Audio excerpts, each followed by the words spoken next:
একদিন আমার আপনার নবী এক জায়গায় আরাম করছেন, একজন সাহাবা পাশে দাঁড়িয়েছিলেন। হঠাৎ করে উনি দেখলেন দূর থেকে একটা গাছ মাটির সাথে সম্পর্ক ছেদ করে নিজে নিজে হেঁটে হেঁটে হেঁটে হেঁটে হেঁটে হেঁটে নবীর সামনে এসে দাঁড়ালেন।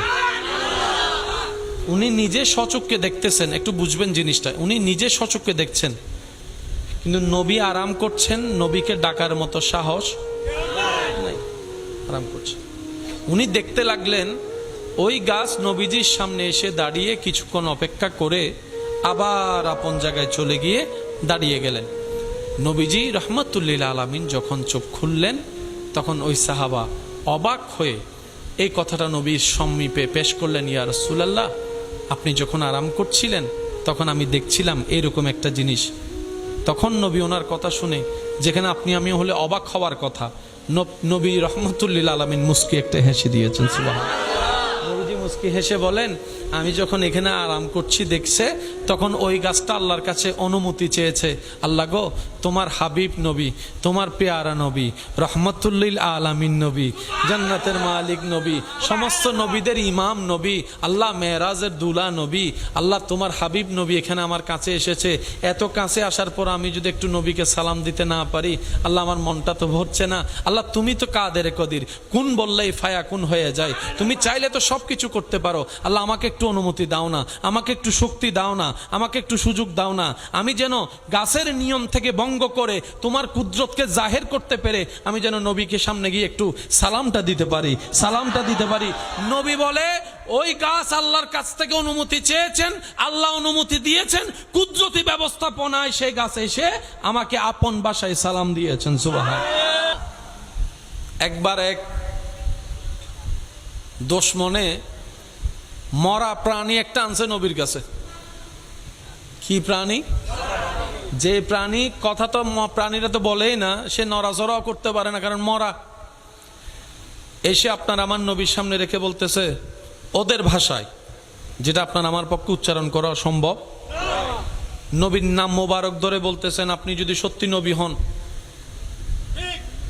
আপনি যদি সত্যি নবী হন, তাহলে এই মরাটারে জিন্দা করে দেখান। কারণ তারাও জানতো যারা নবী আল্লাহর কাছের প্রিয় বান্দা, ওনারা কথা বললে, ওনারা কিছু চাইলে আল্লাহ কখনো ফেরত দেয় না, আর আল্লাহর পক্ষে মরা জিন্দা করা কোনো ব্যাপারই না, এটা ওরাও জানতো।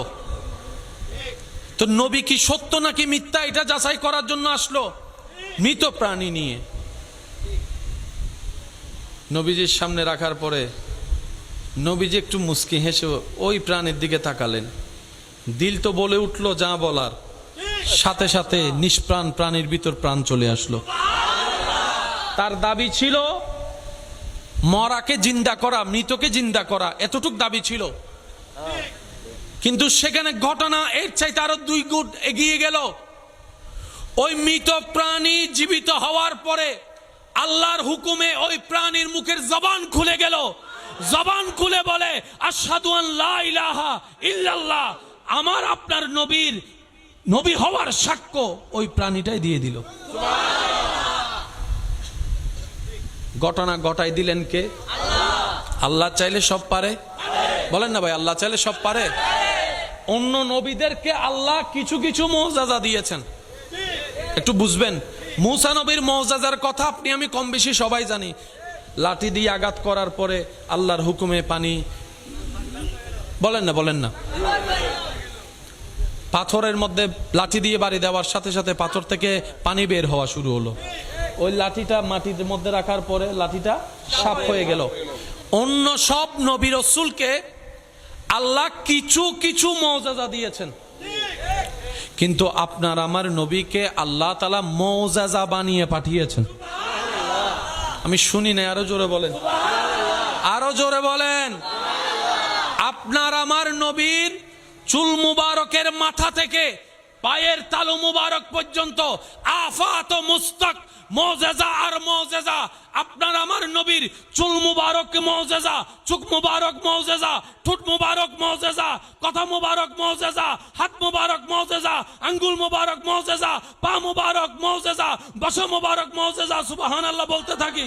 আপনার আমার নবীর তাকানো মুজিজা, চলা মুজিজা, দুনিয়াতে থাকাও মুজিজা, দুনিয়া থেকে যাওয়াও মুজিজা।